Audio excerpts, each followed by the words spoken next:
ये क्या बात हुई सुनील? कभी तो मुझसे भी कुछ पूछ लिया करो। आज शाम मुझे बहुत काम है। मुझसे पूछे बिना तुमने हाँ क्यों बोला? ओहो, तो अब पूरे दिन घर में खाली ऐश करने पर भी मैं तुमसे पूछूं कि बिजी तो नहीं हो? अरे फालतू का मेलोड्रामा नहीं चाहिए मुझे। टाइम से तैयार रहना।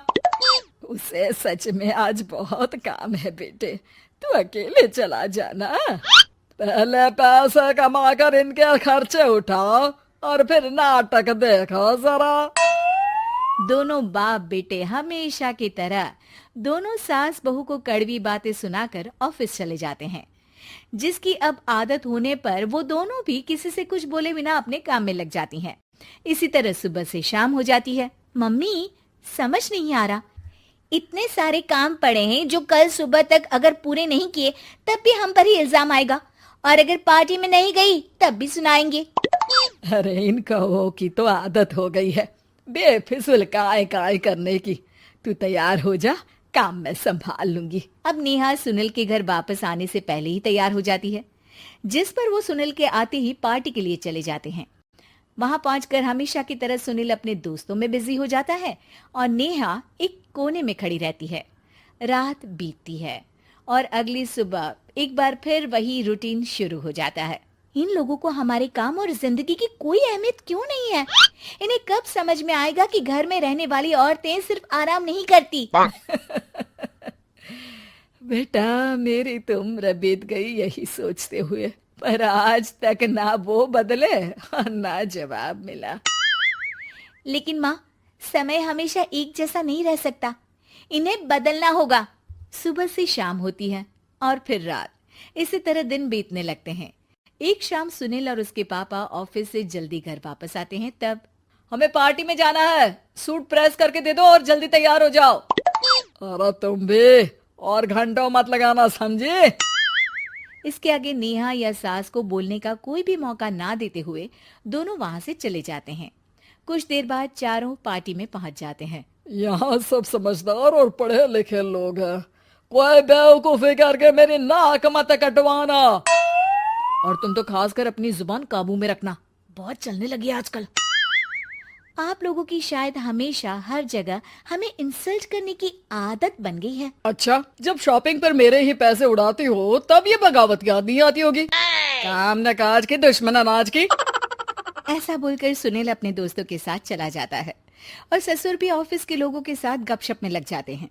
लेकिन सुनील की बात से परेशान नेहा और उसकी सास वहीं एक कोने में खड़ी रहती हैं। शांत हो जा, कर ही क्या सकते हैं। चल कोल्ड ड्रिंक पीते हैं, गुस्सा उतर जाएगा। जैसे ही नेहा और सास कोल्ड ड्रिंक लेने पहुंचती हैं, तो उन्हीं के बराबर में अल्कोहल का काउंटर देखकर नेहा का चेहरा चमक उठता है। वो मुस्कुराकर सास के कान में कुछ कहती है और दोनों पीना शुरू करती हैं। कुछ देर बाद दोनों चिल्लाते हुए अपने अपने पतियों को ढूंढने लगती है। कहाँ है सुनील? देख, तेरी असलियत आ रही है। कहाँ है सुनील के पापा? देखो, तुम्हारी शामत आ रही है। ये नजारा देखकर पार्टी वहीं थम जाती है। सब लोग उन्हें ही देखने लगते हैं। ये है मेरे पति। अरे काहे के पति? इनसे शादी करके तो मेरी किस्मत है फूटी। और ये मेरे पति, जिन्हें पति बोलने में मुझे आती है शर्म बड़ी। चलो आज आप लोगों को इनके असली रूप से मिलाते हैं, जिसमें ये अपनी पत्नियों की रत्ती भर भी इज्जत नहीं करते। हर समय उन्हें खरी खोटी सुनाते रहते हैं। हर जगह बिना मौका और माहौल देख उनकी उनकी सेल्फ रिस्पेक्ट की धज्जियां उड़ाते रहते हैं। क्या बोलते हो कि घर में रहकर हम करते ही क्या है?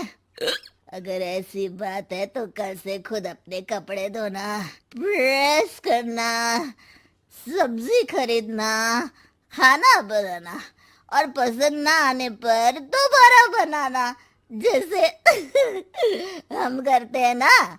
फिर घर की सफाई, सारा सामान अपनी जगह रखना, जो तुम्हारे फेंकने पर हम करते हैं। और फिर फाइनेंस मंत्री बनकर लिमिटेड पैसों में बढ़ती कीमतों के साथ घर का बजट बनाना। सुनील, इन्हें चुप करा।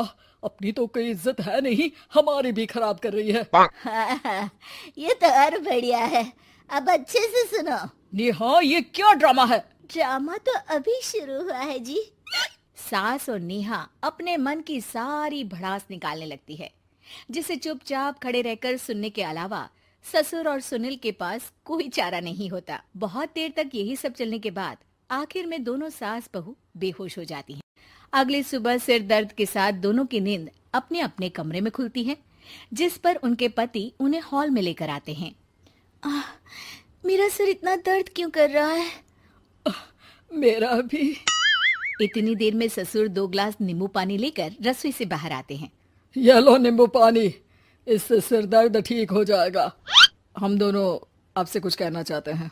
सास बहू हैरानी से एक दूसरे को देखने लगती हैं। तभी दोनों बाप बेटे उनसे माफी मांगते हुए कहते हैं, हमें कभी एहसास नहीं हुआ कि अपने ईगो में हम दोनों आप लोगों के साथ कितना बुरा कर रहे हैं। आज से हम भी घर के काम में हाथ बटाएंगे। और नेहा, मैंने तुम्हें जॉब करने से रोका, उसके लिए भी सॉरी। तुम्हें जो करना है करो। ये सब सुनने के बाद सास बहू मुस्कुराते हुए एक दूसरे की तरफ देखती हैं। अल्कोहल वाले काउंटर पर बैठकर कोल्ड ड्रिंक पीकर थोड़ा ड्रामा करते हुए आज इन्हें सबक सिखा ही देते हैं।